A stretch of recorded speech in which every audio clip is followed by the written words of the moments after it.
Innalillahi wa inna ilaihi roji'un. Kabar duka menyelimuti bumi sebimbing sekundang.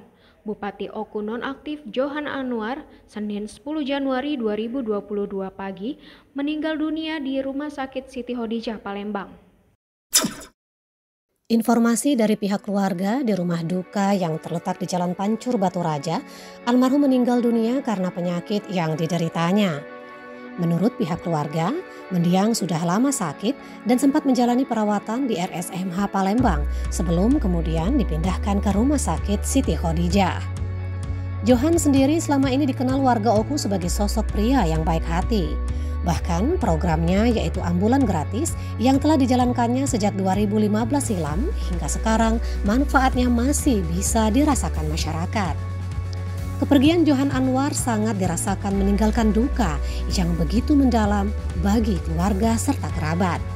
Semasa hidup, Johan dikenal sebagai sosok yang mudah bergaul dan baik hati.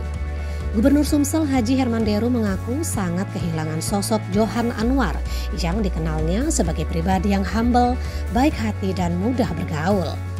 Orang nomor satu di Sumsel ini meminta agar masyarakat mendoakan yang terbaik untuk almarhum. Eko Marleno dan Uci melaporkan untuk Anda.